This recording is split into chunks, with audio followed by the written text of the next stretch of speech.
In case you were wondering, yes, I totally did film this video and the other review in the same day, as made apparent by the same outfit and the fact that my bed is not made and Thomas is lying inside of it. Unlike last time, though, I'm going to be talking about a book that I really enjoyed, Mr. Splitfoot by Samantha Hunt, and this book just came out in January. It was one of my top 5 most anticipated reads of the year, and it lived up to that. So good. Alright, so this story is basically the story of 2 women. Ruth, when she was a child growing up, as well as, in the future, her niece, Cora, and her storyline when her aunt shows up at her doorstep one day. There are these 2 parallel stories, the story of Ruth as she's growing up, and the story of Cora as she walks with Ruth across New York State to reach some spot that she doesn't know. Ruth and her best friend Nat, when they were kids, worked for a swindler talking to the dead. Cora just found out that she's pregnant by a man who is already married.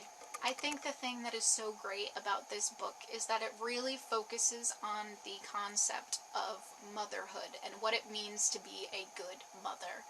Ruth is in the foster system. Her mother is still alive, but she was taken away from her mother as a child because her mother had spilled bleach on her face on purpose. So her mother was not suitable to raise her, and she was instead put into a foster home.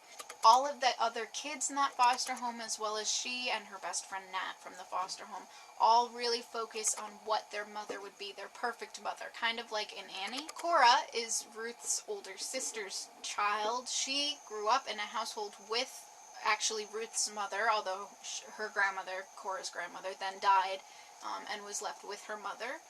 She had these mother figures, but at the same time, she isn't succeeding in life. She isn't going anywhere in particular, and one day she comes home and finds Ruth in her bedroom, and Ruth is not talking at all. She will not answer any questions, but she pantomimes that she needs Cora to go with her, and they start walking across New York State.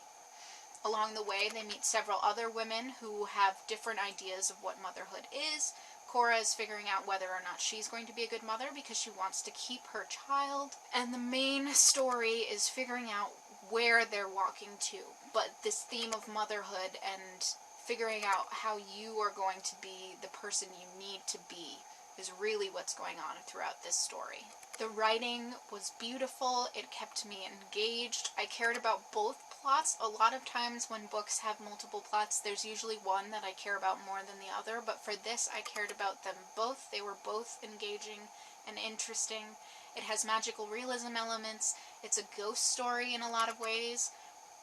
If you enjoy these sorts of things, I would highly recommend it. It's beautifully written, and it's a story that I won't forget, especially for women, and I also think especially for mothers. I am obviously not a mother. Well, not obviously. I'm not a mother. I'm still young. I do want to have children one day, and I do have a really great mom, but I still think that seeing these different values and women who have really focused on how they wanted to be better moms or how they can reach out to their children after having made such a mistake is really interesting and sort of heartbreaking and just all around wonderful.